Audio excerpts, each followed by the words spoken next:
Welcome everyone and welcome to another edition of the Discover New Music podcast from Pelt Music, where we put the focus on some of the best up and coming young bands from across the world that we have featured on our Discover New Music playlist over on Spotify. Shortly we'll be chatting with Bristol punk rockers Trashed, but before then the usual reminders from myself.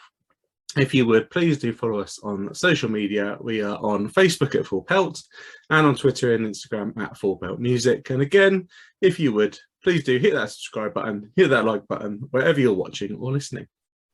Well, welcome Jimmy from Trashed to the Discover New Music podcast. How are you doing today? Thanks very much, man. Yeah, I'm all good. Enjoying the sunshine. How are you? Yeah, well, we've had a bit of rain where I'm from, unfortunately. Not too much sunshine this end, but we're delighted to be talking with yourself because we have featured the band's recent single Decay over on our Discover New Music playlist on Spotify. And we are really excited to be chatting with you about the track. So we will do that in just a second, but the Discover New Music podcast is all about putting the focus on the bands that we feature over on the playlist. And it's hopefully a way for music fans to discover bands that they're perhaps not already familiar with. So we always start off the podcast with the same question, the same feature. We call it the origin story. So what can you tell us about Trashed? What is the origin story for the band? So the origin story in terms of we'll keep to the shorter version instead of us all entering into music. So basically, I was in sixth form. I'd just gone into sixth form at 16, and Ben, our drummer, was in the same music technology class as me. And we bonded because we were the only two ones in there that listened to, at the time, Avenged Sevenfold. We started basically hanging out after that. And then I entered into a band. We needed a drummer. He was like the go-to drummer for every band within a 10-mile radius of our school. And he brought Sam along, so we needed a bassist as well. And then various music projects over the years with different members, different setups, slightly different genres. We just sort of realized that basically, like, we weren't doing really what came naturally, and what has come naturally the whole time, the underlying thing is just simple punk rock songs that are catchy as fuck. And that's basically how it happened, man. We just bonded really quickly. Like, the three of us are very like similar personalities, but we've all got our own like individual strengths and stuff. And I think that's why we mesh so well as a band, and why also, like, we're, you know, when people see us live, they always say, "Oh, it looks like you guys are having so much fun," and shit like that. We're just three best mates basically who happen to all like the same music and and be able to tolerate each other. That's the main thing. We all tolerate each other, and that's why we're in a band. Yeah, certainly very important to be able to do that. You know, really interesting that you said obviously that you guys play, you know, really catchy punk rock songs, which is what really stood out to me about Decay, which we'll obviously move into now. So obviously that's your most recent single, and we've featured it over on the playlist, so listeners should obviously head over to the playlist to check it out, but they should also stream it obviously from the Spotify and all the other lovely streaming sites. It's going to feature on an album which we'll talk about in just a second, but we will stick with Decay. So what can you tell us about the song, you know, both musically and lyrically? You know, what is the song about? How did the song come together? So the song is actually the first song that we wrote for the album. I wrote it back in 2019, which is the year that we started the band. We're sort of like writing machines. We're constantly coming up with stuff. And so we just finished writing our second EP, which is called Faceplant. And basically, like, at the time I was sort of going through like a bit of a hard time. A lot of my songs are very sort of introspective, and they're usually like they'll usually come out of some form of I don't know, like need for catharting. Essentially, I need to cathart a lot, and yeah. So the song is essentially about dealing with suicidal thoughts, but it's sort of written from a perspective of it's not quite so on the nose. I don't think a lot of people would realize that's what the lyrics are about. Until I actually say that's what it's about. I didn't want to write anything that was too direct and a bit too like difficult to listen to. But yeah, it's essentially about a time in my life where I thought that I wanted to. Well, it's not that I thought I wanted to. I was just having suicidal thoughts, and at the time, I felt like a bit of resentment for certain people in my life because at that time it felt like the only reason I wasn't doing it was to spare their feelings. But yeah, it was, in hindsight, it sort of, it definitely wasn't just because of that I didn't do it. But it's just I deal with a lot of like mental health issues. They ebb and flow. At the moment I'm in a good patch, which is great. But yeah, it was it's sort of born out of that. Basically, it's born out of the dark thoughts and just sort of addressing those. I think for myself it was just about like addressing those and sort of respecting that they were there. But yeah, the song's just for anyone that like sort of has those feelings of, because in the song as well it's about wanting to like not feel like that. It's not about wanting to give in to that. It's about trying to fight against it a little bit, but just ending up stuck at this just point of apathy. And yeah, so it's just for anyone. I mean, we all go through those times. So I think a lot of people, if not everyone, goes through a point in their life where they think, fuck it, what's the point? Yeah. And so it's just basically just sort of capturing one of those times for me. Yeah, certainly. I mean, yeah, I've been there, and like you said, I think a lot of people, if not everyone, has been there. But I think for a lot of people, especially, I feel, for men, it's quite hard to talk about our feelings and talk about what we're going through. You mentioned, that it was quite a cathartic process for you to be able to obviously write this and record this. Did it really help you being able to lay the lyrics down and obviously put your thoughts onto paper? How much help was that to you? It's amazing, man. Like the thing with songwriting is that there's people that say that even though it's like cathartic and everything, and it's sort of like self-reflection, it doesn't change anything. But for me, it's almost like like you never really master anything until you teach it to someone else. Like there's that saying where it's like, it's not until you start talking about something that it starts to untangle in your mind. And that's sort of how I feel getting pen to paper and like writing lyrics. Like all of my lyrics are very they're very thought out, but they come off the cuff quite a lot. So they're just they flow. But some it does take like a certain degree of thought. But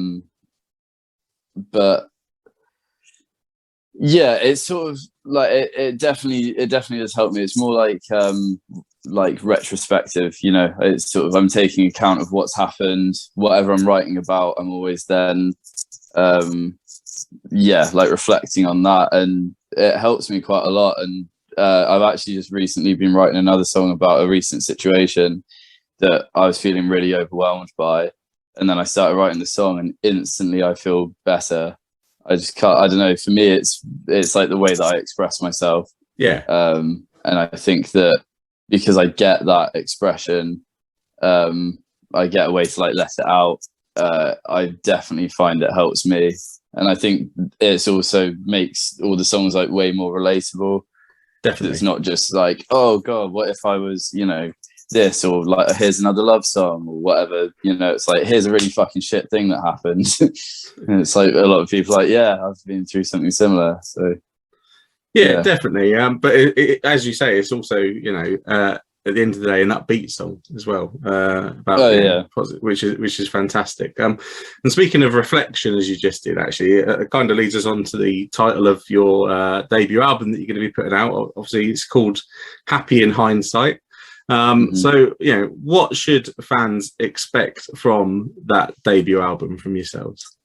Ooh, God, I'm so excited to release it, man. It's basically so it's a concept album. So from start to finish, there's sort of like an underlying narrative about mental health. Basically starting off with, so Decay is the first song on it. So it starts off in quite a bleak place and then works its way through, and it's all of the like knee-jerk reactions to how you're feeling and how that affects yourself and your relationships and all that sort of shit. And then sort of in the later part, it's sort of a much more positive message. But it's also, we've definitely found like our own sound on this album. So Decay is definitely a transitional song where it's still quite laden with influences, because I wrote it like such a long time ago. Well, in terms of the band, it was within the first year of the band. And thus far, we're very, you can tell what our influences are, basically. It's very like influence-driven writing. And now with the album, basically, we got a bit sick of trying to write songs like Waste Away, basically, which is like our main one. And it's not like a conscious thing necessarily. It's more, you see a song of yours doing really well, and then we ended up trying to write like that. And then for the album, there was so much frustration. We wrote it, literally the rest of the album, over the lockdowns. And yeah, it's way more visceral. I think people will be quite surprised with like how visceral it is. It's way more, there's way more production on it, in terms of, like layering and background of things. We just put so much time and effort into it, and we worked with Neil Kennedy and Kurt Fagan at the ranch in Southampton. Neil's responsible for Neil and Kurt have worked on like Creeper, Milk Teeth, Salem, all that sort of stuff. And with this album, this is the first time we decided to do pre-production. So for anyone that doesn't know what that is, we went into the studio for a week before actually going there to record, to work on the songs with Neil, and just sort of like tweaked a few bits. And to be honest, we didn't really change the songs too much in that time. There were definitely a few tweaks here and there, and we managed to write a whole song during that time as well. And we went in with 10 songs, we came out with 11. But yeah, when we were actually recording it, we were adding like tons of different harmonies, loads of different backing things. Like you can listen to this album several times and pick up new things. Like one of the songs has a piano in it. It's sick, man. It's definitely, the main thing is that it's totally us with our own sound now. I feel like, it's easy to draw comparisons to, like the Green Days and the Sum 41s and all that sort of stuff. But I feel like this is us, sort of stepping away from that. And that's also why the artwork of Decay is the burning TV, because for the first 2 EPs, we had the TV head mascot. And then that's sort of like a statement of us sort of moving away from that. Yeah, so you certainly, obviously, as a band, you've put out a couple of EPs prior to, obviously, the debut album that's going to be coming out. So you obviously feel, that you've shown growth, over that period with the new album. Yeah. Yeah, definitely. Yeah, no, really, really interesting. And you mentioned about the artwork and the look and everything. We should touch upon as well the video for Decay, which obviously listeners can head on to YouTube and check out. But visually, really stunning piece of art there. The video itself, which obviously fits with the song really, really well. What can you tell us about the recording of the video? How did the concept for it come together? Oh, so that was great. It's quite basically. So we filmed it at a place called Rockaway Park. which is just on the outskirts. It's basically in Bristol, but not really. And it's like this wicked community there who they all live there, and like it's all completely vegan and stuff like that. It's just this awesome place, just full of art. And basically my sister, the year before, or no, in 2019, my sister had her wedding there, and it was absolutely incredible. And basically, we're trying to figure out things to do for the video, and the song was always called Decay. And I was like, I've got it. We'll go and record it here, because it's basically just a bunch of rusty, decaying things. So I talked to Mark, he's like the visionary behind Rockaway, and he just loved it. And he was like, yeah, like, come on, come and film it here. And then we've got Kieran Gallop. He does all of our videos for us. He's the drummer in Foxjaw. GLK Media, for anyone that wants to check them out. And basically, we got there. We decided to film it in July. July of 2021, and it was the hottest day of the year. And we were essentially just like in this fucking, like in this warehouse with like a fucking polyester roof. So it was just insanely hot. We were sweating in there like before we had even done any takes. It was absolutely disgusting. And Ben, bless him, he was first up, and obviously he's fucking beating the tub. So he was absolutely drenched by the end. But the whole thing came together like pretty easy. We wanted it to be quite a simple concept, but it was essentially like meant to sort of be like someone stuck in their head in a way, but we didn't really want anything to be too on the nose. Like, we didn't want to, a shot of, a camera going towards a head and then it changes to the scene or any of that shit. It's more just like, here's a bunch of cool shit, here's a cool setting, here's a song about suicide, enjoy. It works really, really well. The video matches the song. It works really well, and obviously your hard work and sweat has paid off to come out with that. Thanks, Sam. Speaking of hard work, obviously it's a pandemic era album. It was recorded during the last difficult couple of years. Can you talk just a little bit about what it was like to record an album during that time? Any difficulties perhaps that came up with it? No, literally it was like a fucking godsend, mate. Like, I can't. It was amazing, because it was a really shit time for everyone, obviously. And basically I was going through some pretty heavy stuff at the time as well, just like in my personal life. And so I was stuck at home with my parents' house, because I'd moved out of Bristol because I just had enough. Like, I got to that point where I was just like, fuck it, I'm spending all this money on rent. I'm just going to work and staying in my flat. There's no point. And so I was just in this like really shit point, and I had some other stuff going on. So I really needed a break from, just being in that all the time. And we ended up getting to, basically when you go to the ranch to record, they've got accommodation there. Okay. So we were like, so it was fucking amazing. Like, we pack our bags, and it's essentially like a 2-week-long holiday with loads of work. But it was sick, and it was so good to see Neil and Kurt again, because we've worked with them since the start of the band. Like, they've recorded they've produced all of our discography so far.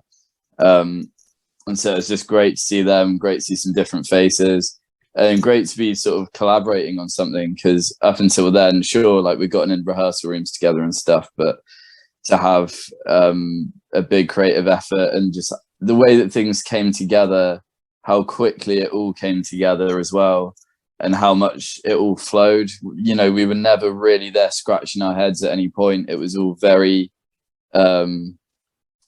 yeah, there was just this constant flow of ideas and work, and it was great, man. Like it was, I needed, we all needed it, you know. I think if anyone in that period of time, because we recorded it in literally like a year ago, like we recorded the album a year ago, and yeah, I think anyone this time last year would have needed 2 weeks at a farm in Southampton with Neil Kennedy. I think anyone needs that. Definitely. Well, obviously, thankfully, the world is opening up again. Obviously, we're not completely out of the woods yet, but live music has been able to return. And you guys have been able to get pretty active straight away out across the country. You've played quite a few shows. I believe you did a co-headliner with All Better, and you did support shows with some other bands. So how has it felt to get back out on the road? Oh man, fuck me, so good. Our first tour back was in August last year, and it was a bit weird. You could tell that people were like, "Yay, we're out!" But oh god, like this does not feel normal. So that tour was a little bit weird. It was still great though. Like the thing for us is that we only have 1 year of playing shows, which is in 2019. So our last show in Bristol, in fact, we're headlining the Mother's Ruin, and it was literally, we were playing to 10 of our mates. There was a table of people sat like just off to the side, and there were like, I don't know, like 9 kids on there, and about 3 songs into our set, they all got up and walked downstairs. And then and we were like, okay, like fair enough, this is one of them. And then coming back after the lockdowns, and like with live music back, like our first show back in Bristol, we actually filmed it for a music video for one of the new singles, but it was just nuts, like the amount of people that were there to see us, and like great to see like friends and family and like actual fans as well. And then we went on tour again in October. And that was a sick tour. Like that was a really good time. The Bristol show was absolutely nuts. Like again, just this big like build on that. And then just each time we've been touring around, we're realizing that we're starting to make like a name for ourselves. We're bumping into people who are like, oh shit, like I can't wait to catch your set and stuff like that. And when we're there, like when we played with All Better, we played in Brighton, and there were people coming up to us being like, oh yeah, I can't wait for your set, and I was just like, oh sweet, like that's cool. And then like everyone like singing along, it's nuts. Like we've seen a real I don't know, people, for one thing, for one thing, people are more up for it, basically. Like people at shows are no longer just standing at the back with their pint resting against their chest. They're fucking getting involved. And another thing is that for us personally, like we're just seeing this increasing interest. We're seeing more people coming to our shows, even if it's just like 1 or 2 more people than the last time we played there. It's just amazing. We're at that stage where, we've played in bands for years and we've never had any recognition. Like we're getting trashed. Even if it doesn't get any better than this, I see it as an absolute win. Like it's just been sick. Like just to connect with people in the way that we have. If it doesn't get any bigger, I'm still gonna, I'm still fucking loving it, basically. But hopefully it does get bigger. Well, I have a suspicion that it certainly will do for you guys. Thanks, definitely. And obviously hard work pays off, and it's great when you can get that organic growth. And that leads us to now you're going to be heading out for some more headline shows at the end of this month. So why should people come along and check you out? What is it about Trashed Live that people need to see? We get pretty drunk, so that's always fun. We always like playing. We like playing some covers. That's always fun. We always dish out a couple of like fun covers to do. Just like on the last tour, we were playing the Hell song and Lifestyles of the Rich and Famous, which were both sick. Like just went down a treat. So much fun to play. You can see how much we sweat and how often I cut my finger and it sprays blood on my guitar. That's also great. No, it's basically just like a big party. Like we try and make sure it's really fun. We're pretty high energy.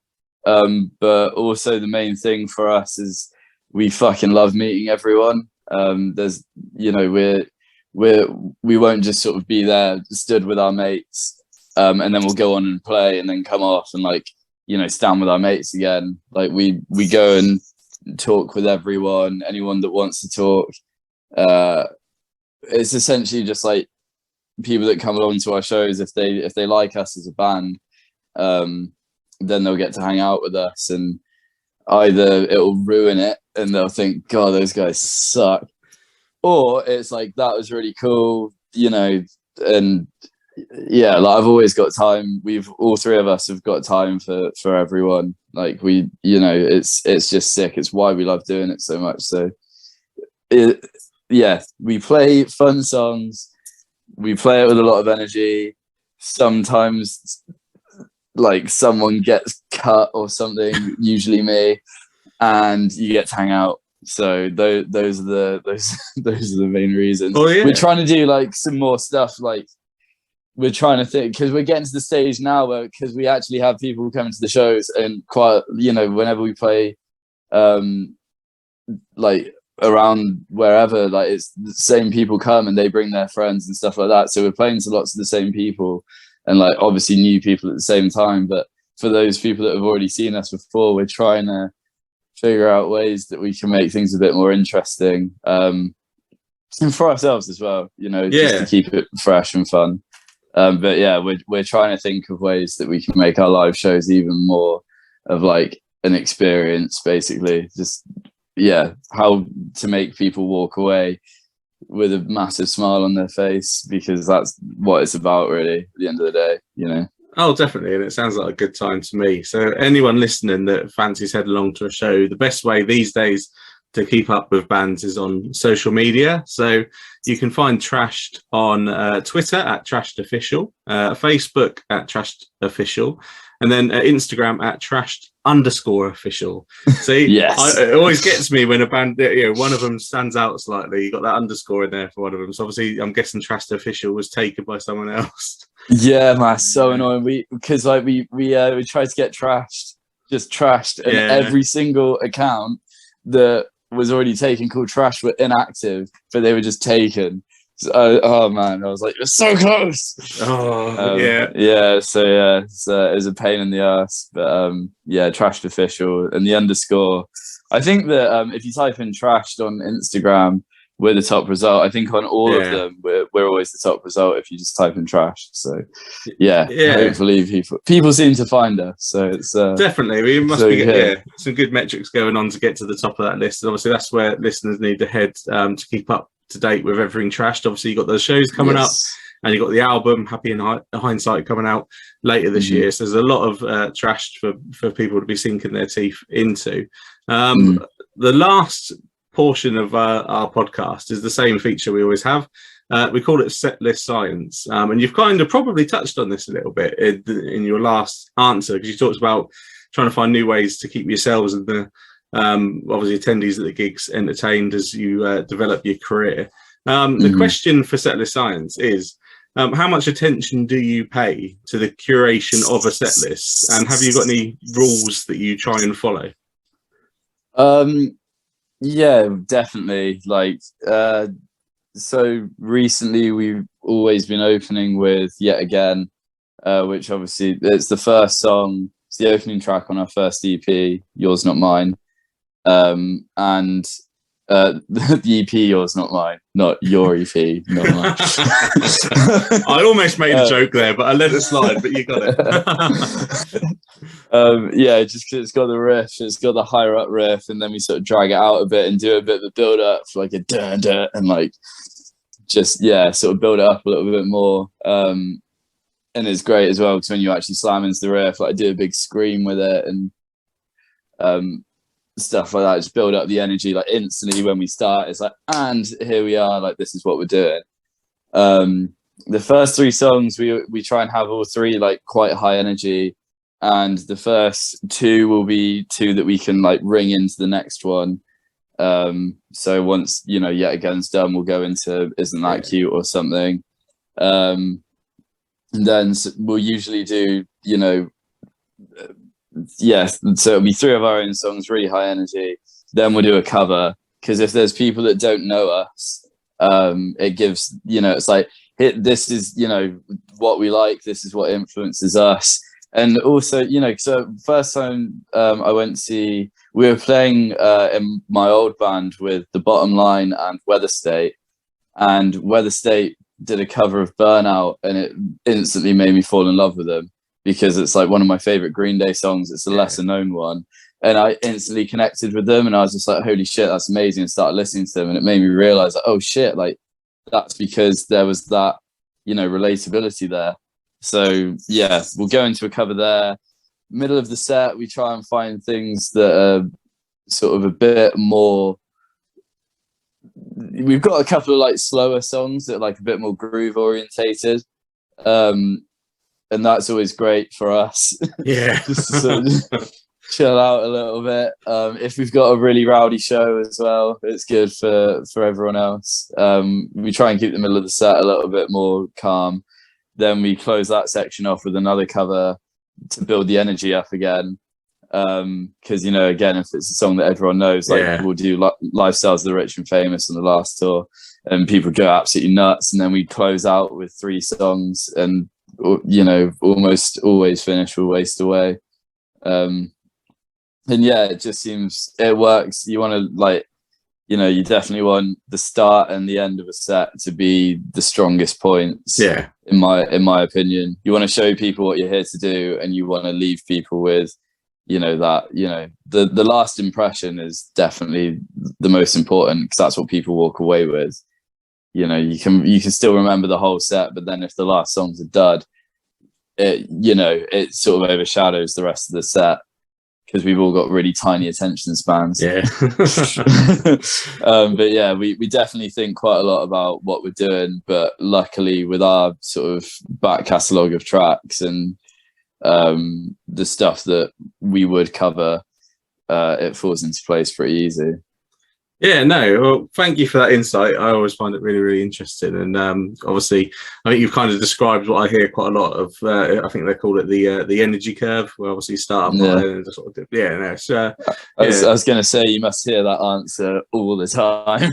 Yeah, but being a fan, like you say, it works, and it gives band and the fans a bit of a breather before they kick back in again, which is always good.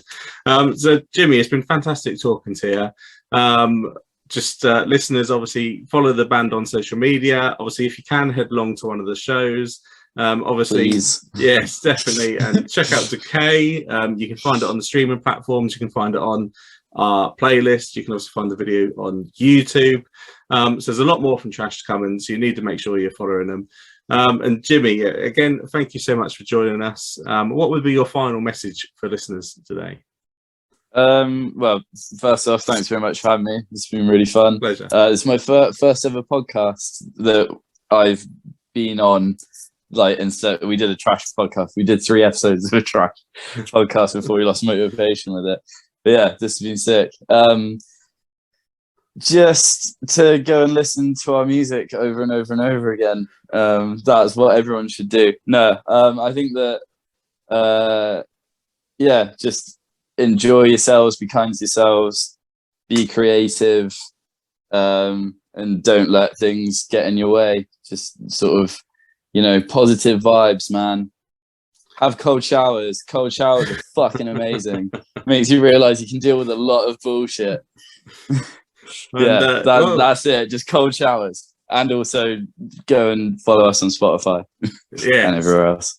Definitely do that. Not so sure on the cold showers thing. I'll give it a try for you. But they're amazing, mate. Honestly, you won't regret it. 3 minutes in a cold shower changes your life. If you do it every day. I don't know about that. But well, yeah, no, thank you, Jimmy. It's certainly a unique finish to the podcast with cold showers. So no, thank you very much for your time, and obviously everyone listening, make sure you check out the band either live or on online. Yes, please, both preferably. Yeah. Well, thank you everyone for listening. I really do hope you enjoyed that chat there with Trash. Make sure you follow the band on social media, and of course follow Full Pelt Music on social media. We are on Facebook at Full Pelt and on Twitter and Instagram at Full Pelt Music. And if you would, please do hit that subscribe button, hit that like button wherever you're watching or listening. And we will be back soon for another episode of the Discovering Music podcast.